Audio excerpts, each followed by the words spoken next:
Olá, que bom te ver por aqui novamente. Estamos aí no 15º artigo, capítulo 15, né? Lá no início chamam de artigo, alguns chamam de capítulo da Declaração Doutrinária da Convenção Batista Brasileira. Espero que você já tenha aprendido bastante coisa, que juntos possamos ter aprendido muita coisa aí sobre a declaração, sobre as doutrinas batistas, para que possamos viver e quem não está vivendo possa resgatar a essência de ser batista.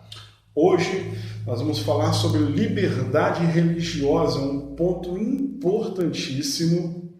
Lá na aula de introdução nós falamos sobre os princípios batistas e esse aqui é um dos princípios batistas. Tá bom? É um dos princípios que rege a Igreja Batista, a liberdade religiosa e a separação entre Igreja e Estado. Aqui no Brasil tem dado muita confusão esta temática, então eu peço para que você fique nesta aula para a gente tentar discernir o que de fato a declaração doutrinária vem nos instruindo sobre esta temática. Deus e somente Deus é o Senhor da consciência. Ponto 1 vai dizer assim: a liberdade religiosa é um dos direitos fundamentais do homem, inerente à sua natureza moral e espiritual.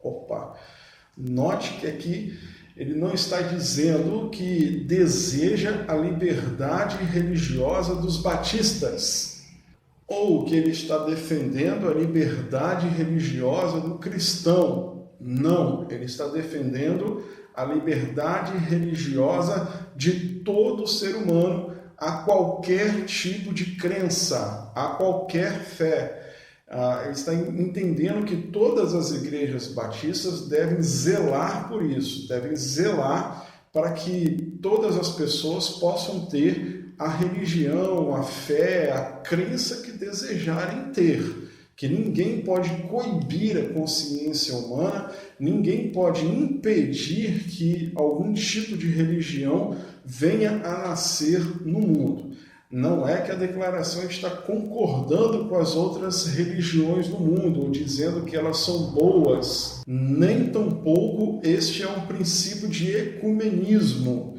Mas ele está apenas afirmando aí no início que todo mundo tem direito de adorar quem bem desejar adorar. E que nenhuma igreja batista, já que essa é uma declaração para os batistas, pode impedir esta adoração. No máximo pode pregar, pode anunciar as boas novas, pode anunciar a salvação em Cristo Jesus e a pessoa decide se quer continuar com a fé que ela tem ou não, ou se quer se tornar cristã. Mas impedir que o outro tenha a sua fé, isso o batista não pode fazer. Na verdade, ninguém pode fazer, né? Até crime você impedir uma pessoa de praticar a crença que desejar.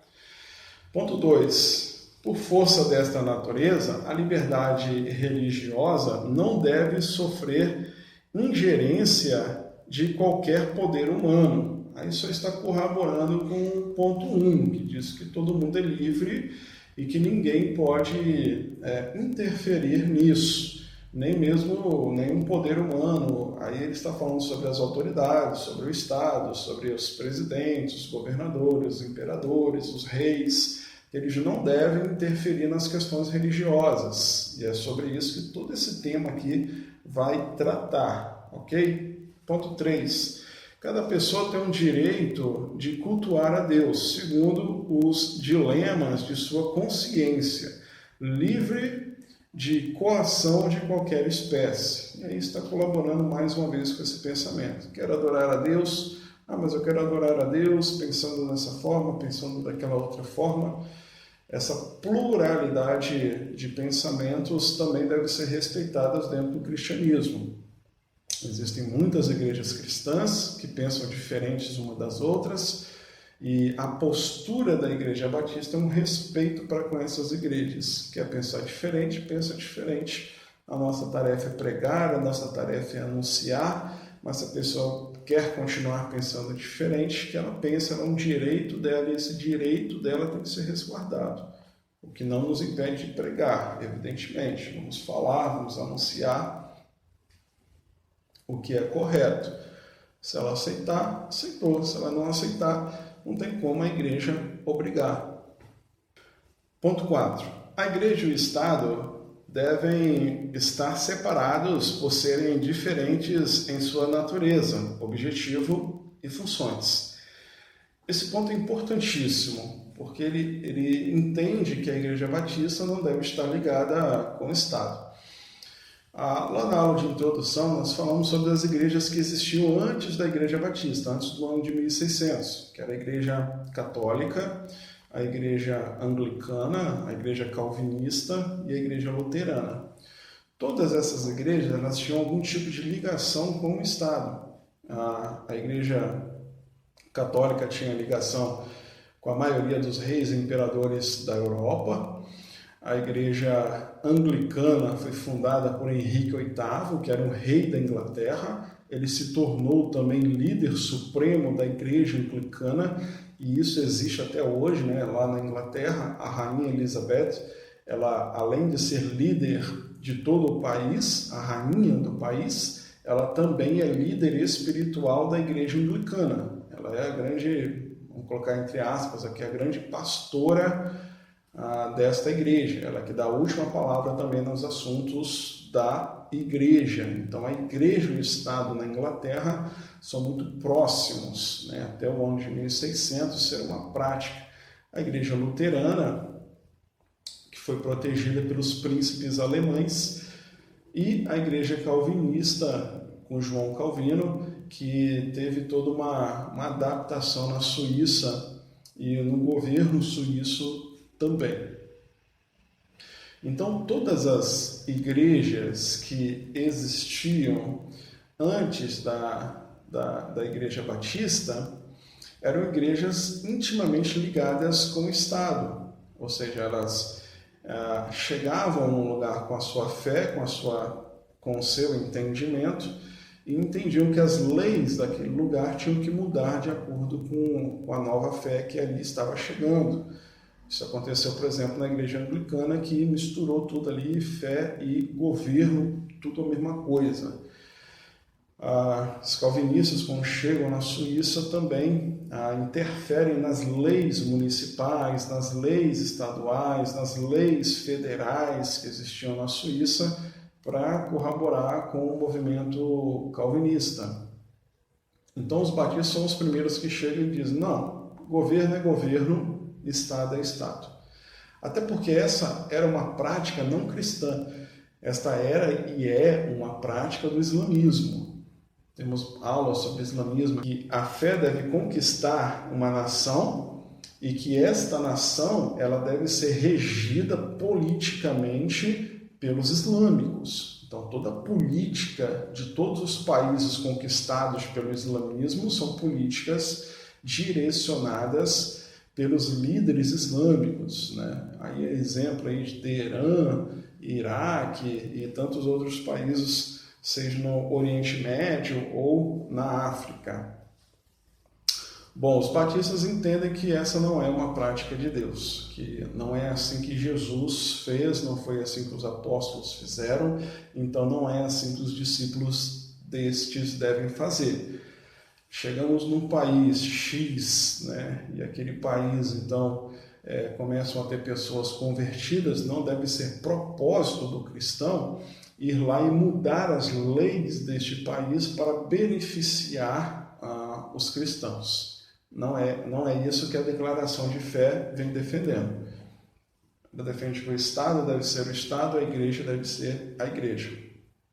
Mas a nação toda se converteu, e aí, democraticamente, eles entenderam que tem que mudar algumas leis dentro daquele país. Ok, mas não foi uma imposição da igreja, não foi a igreja chegando e dizendo que deseja mudar. Foi a população eleita democraticamente, ou elegendo democraticamente, que decidiu mudar as leis daquela nação, não por uma imposição vinda da igreja, não foi o pastor ou o líder que mandou mudar a lei e agora aquela cidade se converteu, agora tem que ser naquela lei. Para o batista, isso feriria a declaração doutrinária, ou seja, tem uma separação. Igreja é igreja, Estado é Estado, né? Ponto 5. É dever do Estado garantir o pleno gozo e exercício da liberdade religiosa, sem favorecimento a qualquer grupo ou credo. Isso também é um dos princípios batistas. O governo, ele, apesar de estar separado da igreja, uma das coisas que ele deve fazer para a humanidade é dar à humanidade a liberdade religiosa. Não deve favorecer nenhum tipo de religião, nem cristã, nem pagã, nenhum tipo de crença deve ser favorecida pelo governo desse país. É um dos princípios batista, tá bom? Todo mundo tem que viver de forma igualitária e todas as crenças devem ser mantidas de forma igualitária também dentro dessa visão aí da declaração doutrinária da Convenção Batista Brasileira. Agora, nesse ponto, muita gente também confunde. Veja que nós estamos falando aqui sobre imposições do governo para com a igreja, aí o batista é contra. Imposições da igreja para com o governo, o batista também é contra. Resumindo aqui, né? O governo não pode vir e retirar a liberdade de consciência, a liberdade de expressão, a liberdade religiosa da nação ou daqueles que têm fé. Isso o batista é contra. O governo tem que ter prioridade a dar liberdade de escolha para toda a população. Agora, o batista também é contra isso que eu acabei de dizer, de que o país se converteu e agora a igreja vai mandar nas leis daquele país, porque tem muita gente ali que se converteu e agora quem dá as cartas é a igreja e é o pastor da igreja que vai mudar aquela cidade, vai mudar as leis, vai mudar tudo que existe naquela cidade ou naquele estado ou naquele país. Aí o batista também é contra, porque a igreja não tem que mudar o governo. O governo pode ser mudado, mas democraticamente as pessoas vão ser eleitas e vão ser modificadas. Agora, não impede de que o governo faça projetos sociais com a sua igreja. Essa é a dúvida de muita gente. Mas tem o governo do estado que quer dar um curso aqui na igreja, um curso para 500 pessoas, para 200 pessoas, de graça para a população e quer usar o templo da igreja. Isso fere a declaração doutrinária? Ao meu ver, particularmente não. A não ser que esse político está trocando isso por votos, né? E aí, se for uma troca, sim. Se for uma troca, é crime, e o crime, então, não pode existir dentro da igreja. Está vendendo voto, né?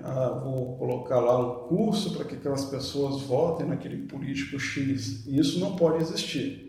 Mas se não houver esse viés político, esse viés eleitoral, apenas chegar à igreja com uma vontade de fazer um bem para a população, aí eu não vejo como sendo algo que vá ferir a declaração doutrinária. A declaração doutrinária está dizendo apenas que a igreja não pode mandar no Estado.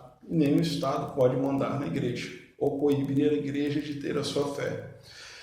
Fazer essas parcerias, desde que não tenha um viés eleitoral, que aí é crime, não vejo mal algum. O difícil é discernir, né, o que tem e o que não tem. Algumas igrejas já estão abrindo as portas aí nessa questão do coronavírus, para receber médicos, receber enfermeiros, montar leitos e etc., para cuidar da população nesse tempo, né? E não vejo dificuldades nisso. Pastor, mas é coisa de político, está aqui dentro da igreja, mas não é sobre isso que a declaração está dizendo. Resumindo em mais uma vez, e talvez pela última vez, o que a declaração diz é isso, que o governo não pode impedir o cristão de adorar, e que a igreja não pode mandar no governo. Ponto final. Venda de votos é crime. Ponto 6, o nosso último ponto. O Estado deve ser leigo e a Igreja livre, recomendando que o governo do Estado,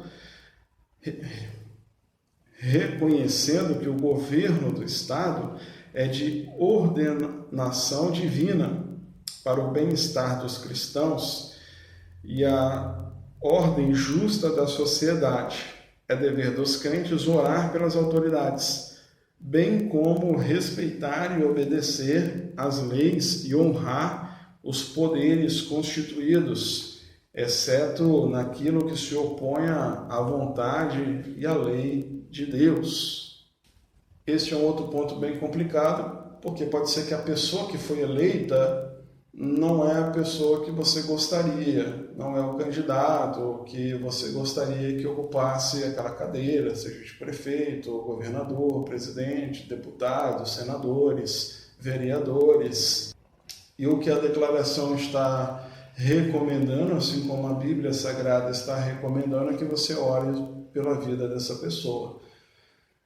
E aí é papel de todo batista que está aqui seguindo as sugestões da declaração doutrinária, orar pelas suas autoridades. Se você não tem feito isso, você está descumprindo com esse artigo 6º aí da declaração doutrinária da Convenção Batista Brasileira. Pode mudar o seu conceito e voltar a orar pelas autoridades ou iniciar uma oração pelas autoridades, já que a declaração entende que essas autoridades também foram eleitas aí pela vontade de Deus, vontade permissiva de Deus, e que carecem de nossas orações, porque é através das políticas que a nossa vida muda, porque é através da política que muita coisa acontece dentro do Estado ou da nação. É através da política que vamos ter mais ou menos segurança, que vamos ter remédio no hospital ou não vamos ter remédio no hospital,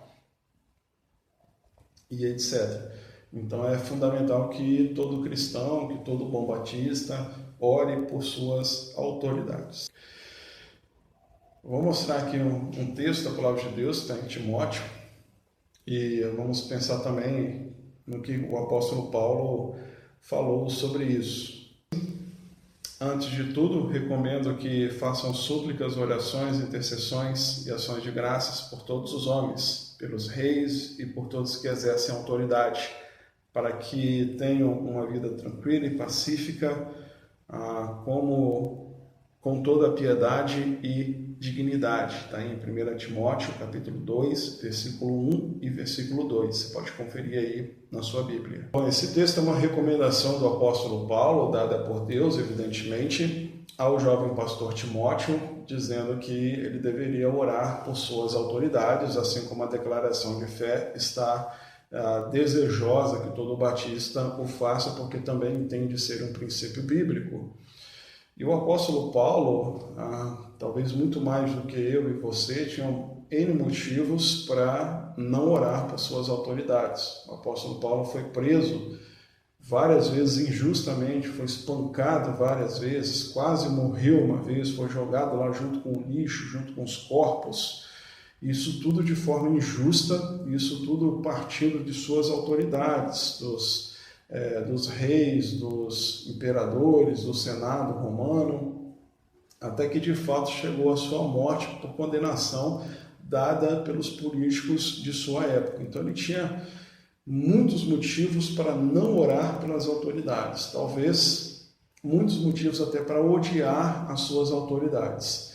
Mas Deus mandou ele orar, e por ordem de Deus ele orava, e por ordem de Deus então ele recomenda o pastor Timóteo a orar também pelas autoridades, para que tenha uma vida mansa, tranquila, para que tenha uma vida de paz, e recomenda a todas as igrejas, porque se essa carta chegou até nós é porque ela é a palavra de Deus e é uma recomendação de Deus para a minha vida, para a sua vida, para que a gente ore pela nossa nação, pelo município, pelo estado, ore pelas políticas do mundo inteiro, para que a vontade de Deus também permaneça, para que as leis não venham se confrontar com as leis de Deus, para que eles tenham uma vida mais mansa, mais tranquila e Deus de fato possa coordenar todas essas coisas. Ore pelas autoridades. Liberdade religiosa. Espero que você tenha aprendido um pouco mais sobre essa temática. Na próxima aula falaremos aí sobre ordem social e te aguardo lá. Que Deus te abençoe.